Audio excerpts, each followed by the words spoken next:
ಸರಿಗ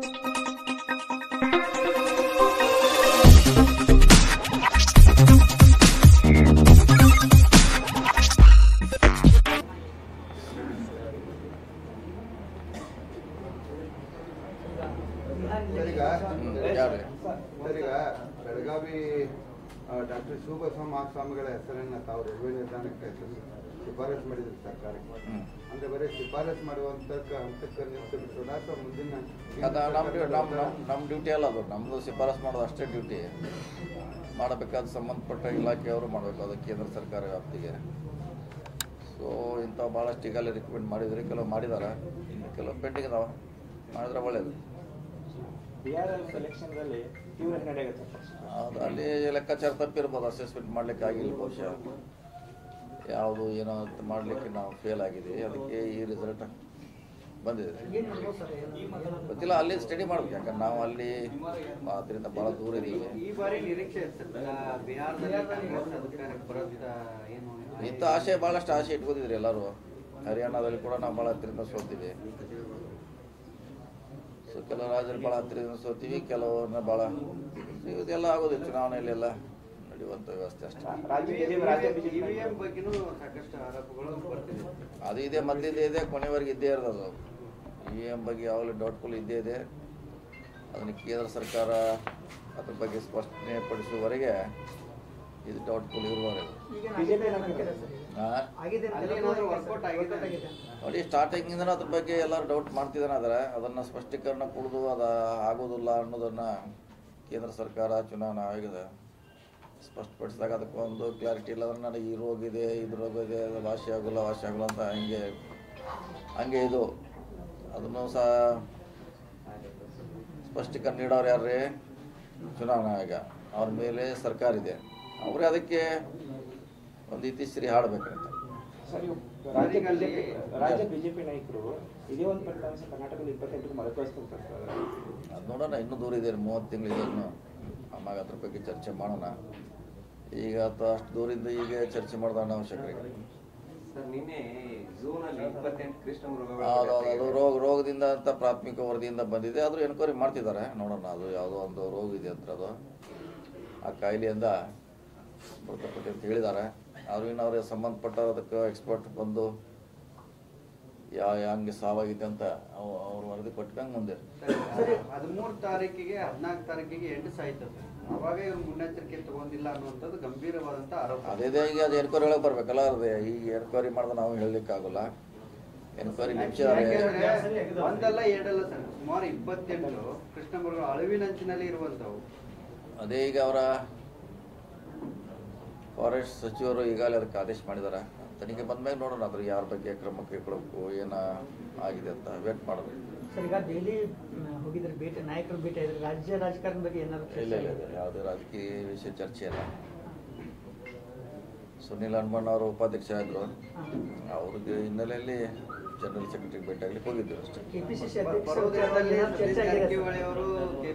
ಅಧ್ಯಕ್ಷರಾಗ್ತಾರೆ ಅನ್ನೋ ನಿಟ್ಟಿನಲ್ಲಿ ಚರ್ಚೆ ಆಗ್ತಿದೆ. ಇಲ್ಲ ಚರ್ಚೆ ಆಗ್ತಿರ್ತಾರಲ್ಲ. ಅದೇ 6 ಕೋಟಿ ಜನಸಂಖ್ಯೆ ಇದೆ, ತಮ್ಗೆ ಬೇಕಾದಂಗೆ ಹೆಂಗೆ ಬೇಕಾದಂಗೆ ಚರ್ಚೆ ಮಾಡ್ತಾನೆ ಇರ್ತಾರೆ. ಚರ್ಚೆಗೆ ಯಾವುದೇ ಕಡಿವಾಣ ಇರಲಿಲ್ಲ. ಮುಂದಿನ ಚುನಾವಣೆ ಗಮನ ಇಟ್ಕೊಂಡು ಈಗ ನೀವು ಆದ್ರೆ ಅನುಕೂಲ ಆಗುತ್ತೆ ಅನ್ನುವಂಥ ಪಕ್ಷ. ಯಾಕೆಂದ್ರೆ ಸಿದ್ದರಾಮಯ್ಯ ನಂತರದಲ್ಲಿ ಅಹಿಂದ ನಾಯಕರಿಗೆ ತಾವು ಗುರುತಿಸಿಕೊಳ್ತಿದ್ದಾರೆ ಸರ್.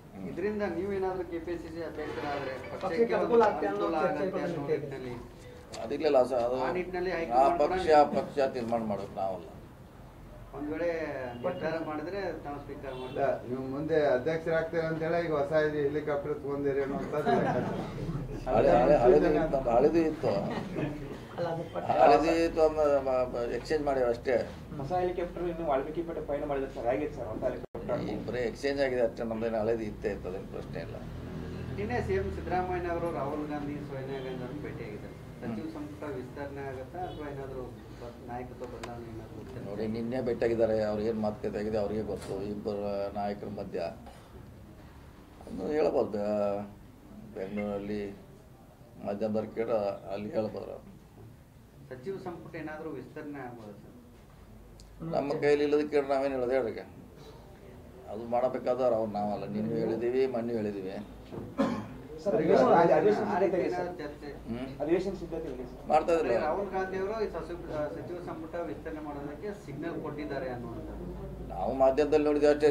CM ಅವ್ರು ಅದಕ್ಕೆ ಹೇಳಬೇಕು ಬಂದು ಬೆಂಗಳೂರಲ್ಲಿ, ಬಟ್ ಡೆಲ್ಲಿಯಲ್ಲಿ ಹೇಳಿದ್ರೆ ಅದಕ್ಕೊಂದು ಫುಲ್ ಸ್ಟಾಪ್ ಆಗುತ್ತೆ ರೀ, ಇಲ್ಲಾಂದ್ರೆ ವಾಪು ಅಷ್ಟೇ.